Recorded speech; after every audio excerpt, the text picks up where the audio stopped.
Selamat malam semua, dapat petunjuknya tentang paku bumi ataupun ilmu-ilmu Jawa kuno. Sebenarnya orang Jawa itu punya ilmu banyak sekali yang jarang dipelajari sama orang zaman sekarang. Tapi orang Jawa sekarang itu mentok-mentoknya kalau udah merasa sakti, merasa pinter, berhenti jadi spiritual, terus jadi dukun dan sebagainya. Sebenarnya itu hanya ilmu.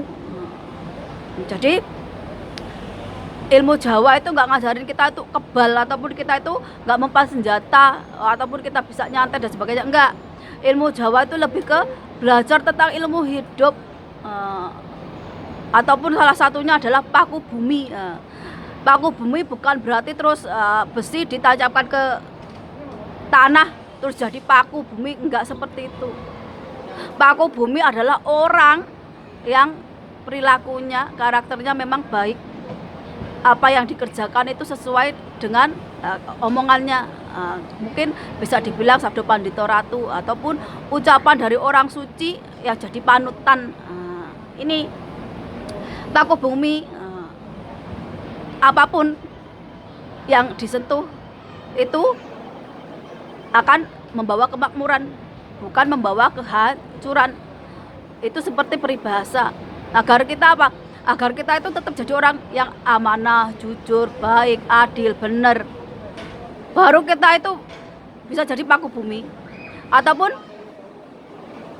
ketika rakyat itu bergolak, ataupun rakyat itu marah, demo dan sebagainya, kita itu bisa jadi air penenang. Kita bisa memberikan nasihat, wejangan, hal-hal yang positif.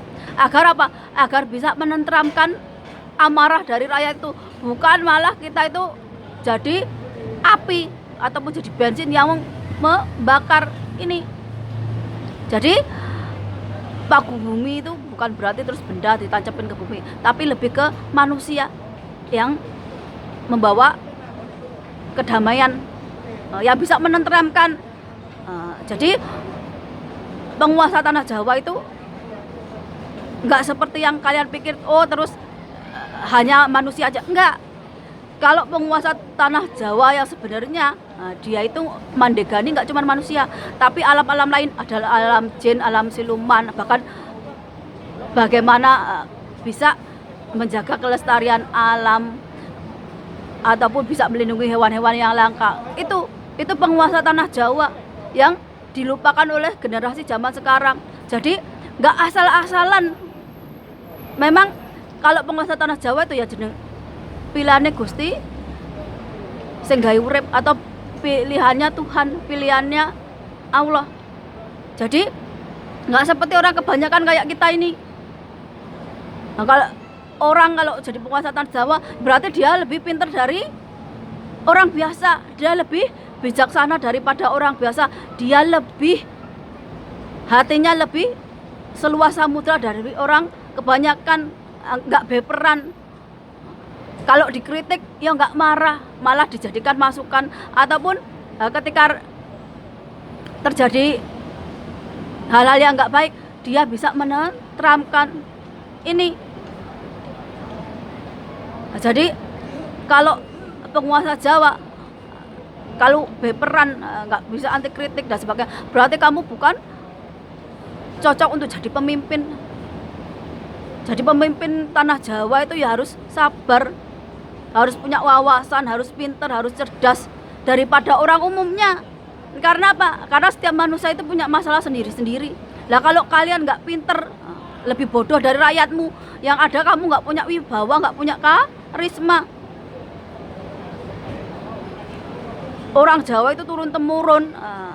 Kalau mau jadi penguasa tanah Jawa, ya laku prihatin, rajin puasa, atau ngerami, ataupun hal-hal yang berbau spiritual.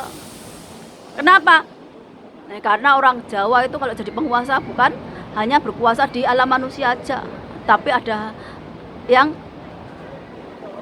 lebih luas lagi.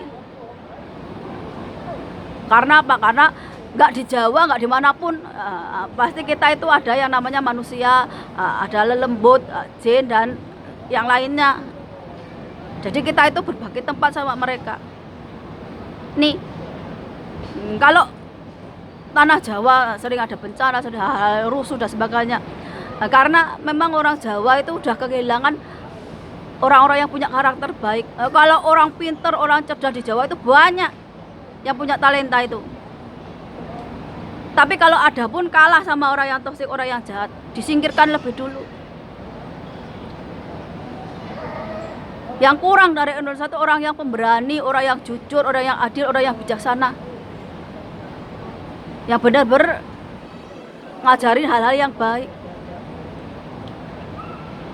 Ini. Tapi orang zaman sekarang kalau seperti itu pasti sama orang lain dibully.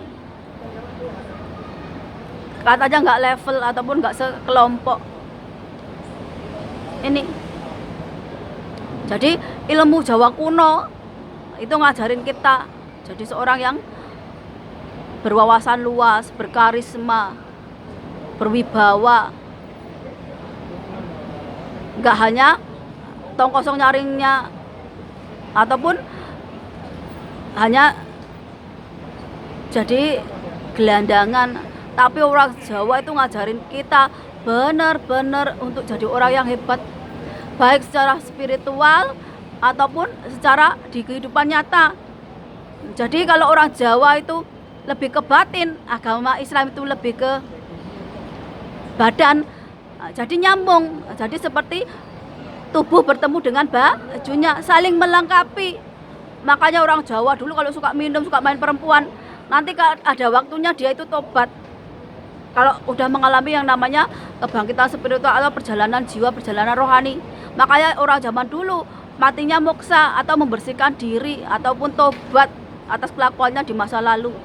Sedangkan orang yang beragama Islam memang benar, kalau kamu itu meninggalkan hal seperti mabuk, hal yang jelek seperti sakit hati, dendam jangan disimpan, ataupun narkotika dan hal-hal yang lain, benar kamu akan menemukan sisi spiritualmu, sisi batinmu, ataupun kamu mendapatkan ilham petunjuk. Ini kenapa kita orang Jawa lupa dengan ilmu-ilmu kuno, ilmu-ilmu Jawa kita. Kita itu nggak hanya belajar dari buku, tapi belajar dari pengalaman hidup, ataupun kita itu membaca kitab diri manusia itu. Kita bisa membaca karakter, hati, kelakuan dan sebagainya. Jadi kayak contohnya kayak saya ini, saya nggak bisa ditipu walaupun hanya dengan omongan ataupun kelakuan. Saya pasti bisa ngertiin, oh ternyata kita itu bisa membaca apa yang nggak terlihat. Selamat malam dan sampai jumpa.